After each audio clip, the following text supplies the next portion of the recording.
오늘 박화평 교수님 모셔봤는데요. 자기소개 한번 부탁드립니다. 네, 안녕하세요. 저는 켄텍 차세대 그리드 연구소의 박화평이라고 합니다. 저의 전공은 전력전자이고, 이 전력전자라는 것은 전기의 형태를 바꾸는 연구를 수행한다고 생각하시면 되겠습니다. 네, 그러면 교수님께서 연구 중이신 분야를 택한 이유가 있을까요? 네, 전력전자라는 학문이 흥미로운 이유는 전기가 사용되는 모든 어플리케이션에서 필수적으로 요구되는 기술이라는 점 때문입니다.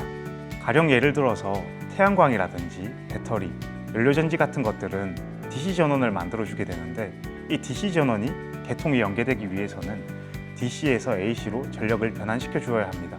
이때 요구되는 것이 DC-AC 전력 변환 장치이고요.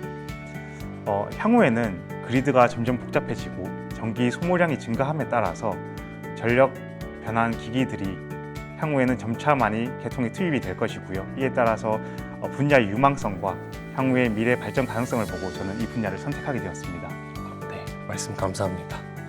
그렇다면은 혹시 교수님께서 바라는 인재상과 그리고 연구실에서 어떤 성장 기회를 가질 수 있을지 한 말씀 부탁드립니다. 네, 저는 석사, 박사 과정이 어떤 문제를 해결하는 과정이라고 생각을 합니다.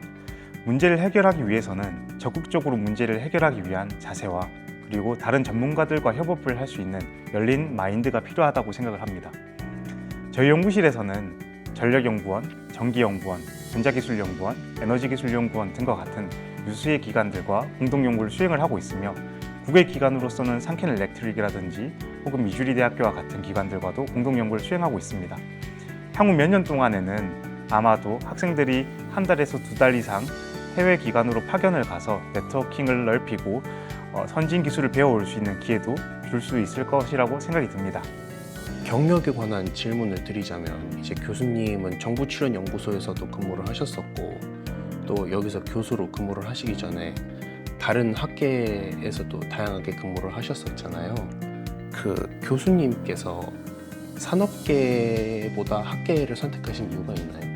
이것은 학생들의 선호 사항에 따라 많이 달라질 것 같습니다.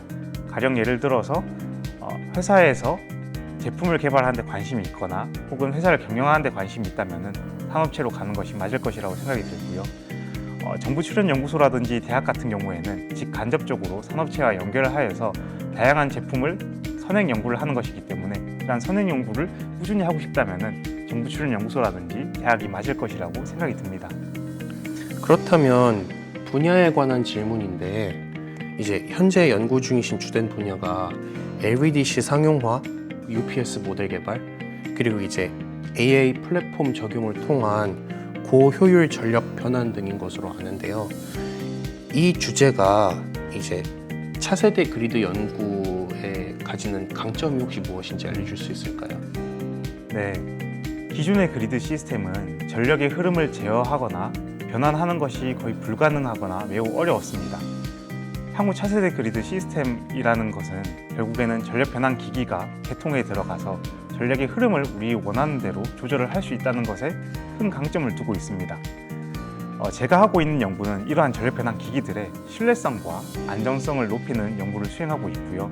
이를 위해서 통신 기법이라든지 혹은 인공지능, 신호 처리 같은 것들을 백그라운드로 하여서 전력전자 기술과 융합을 하여 전력 변환 시스템의 고도화를 추구하고 있습니다. 이제 교수님께서는 이미 학계에 이제 기여를 하신 다음 최근 켄텍으로 소속으로 옮기셨잖아요. 그러면은 켄텍의 어떤 부분이 유망하다고 판단을 해서 옮기신 건지 한 말씀 부탁드립니다. 네, 제가 켄텍으로 옮기게 된 이유는 총 두 가지인데요. 첫 번째로는 우수한 인력입니다. 저희 차세대 그리드 센터에는 전력 반도체, 전력 전자, 배전, 송전, 전력 개통, 그리고 전력 정체까지 굉장히 많은 부분을 망라하여서 전문가들이 포집되어 있고요. 이러한 전문가들이 협업을 통하여 어떤 연구 결과를 낸다면 지금 제가 하고 있는 단순히 전력 전자보다도 더 큰 임팩트 있는 연구를 낼 수 있을 것이라고 생각을 하였습니다. 두 번째로는 인프라입니다. 저희 차세대 전력 센터 같은 경우에는 굉장히 많은 큰 금액을 들여서 인프라를 구축을 하고 있고, 이러한 인프라 시스템은 타 학교에서는 쉽게 구축하기 어려운 인프라라고 생각을 합니다. 이러한 인프라와 인력이 만났을 경우에 어떤 결과가 날지를 예측할 수가 없는데요. 향후에는 이러한 것들을 결과로 만나보실 수 있도록 노력하겠습니다. 네, 감사합니다.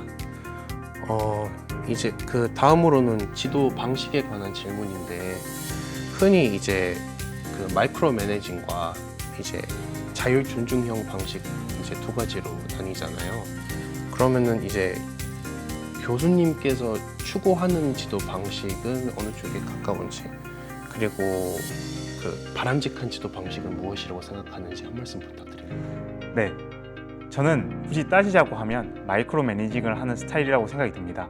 최대한 많이 시간을 들여서 학생들을 지도하고 여러 가지 연구 방향성을 잡아주려고 노력을 하고 있습니다. 추가적으로 이제 학생들이 박사과정에 진학을 하게 된다면 학생들이 독립된 연구자로 성장을 할 수 있게끔 최대한 많은 지원을 할 예정이고요. 추가적으로 저의 지도 없이도 스스로 연구를 처음부터 끝까지 해보는 경험 또한 제공을 하려고 노력하고 있습니다. 네, 다음에는 복지 및 진로에 관한 질문인데요.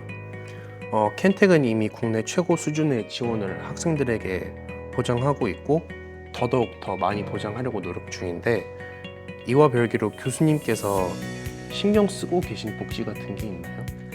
사실 학생들에게 네트워크를 늘려주는 것이 가장 큰 복지라고 생각을 합니다. 가령 예를 들어 학생들이 사회로 나갔을 경우에 굉장히 다양한 사람들이 요구가 될 것이고, 아는 사람이 많을수록 더욱더 사회에서 영향력을 미치기가 쉬울 것이라고 생각을 하고 있습니다. 이를 위해서 동계 학예 워크숍을 같이 정부 출연 연구소와 조인하여서 진행을 하고 있습니다. 이러한 경험들이 아마도 학생들에게는 가장 큰 도움이 될 것이고요. 사실 연구실이 만들어진 지 이제 반년이 지나다 보니 점차적으로 학생들의 요구를 받아들여서 복지라든지 이런 것들은 늘리고 있습니다. 향후 어떻게 될지는 더 지켜봐 주시면 좋을 것 같습니다. 네, 감사합니다. 추가적으로 그 학생들이 졸업 후 구체적으로 어떤 진로를 택할 수 있을지 말씀 부탁드립니다. 네, 저희는 중전기기, 가령 예를 들어서 LS 산전, 효성, 그리고 HD 현대 등과 같은 큰 파워를 다루는 회사부터 가전제품, 핸드폰, 그리고 여러분들이 사용하는 일반적인 전자기기를 다루는 삼성이라든지 SK하이닉스, LG전자 등에도 취업이 가능하고요. 가령 예를 들어 정부 출연연구소에 취업을 하고 싶은 학생들은 전기연구원, 전자기술연구원, 그리고 에너지기술연구원 등과 같은 유수한 연구소에 취업이 가능합니다. 네, 마무리 질문으로 그 앞으로 함께 하게 될 학생들에게 하고 싶은 말 한마디 부탁드립니다. 네, 전력전자를 전공한다는 것은 전기를 단순히 사용하는 것을 넘어서 지능형 에너지를 여는 열쇠라고 생각을 합니다. 저는 그 시대를 열어가는 열쇠를 여러분들과 만들어 보고 싶습니다.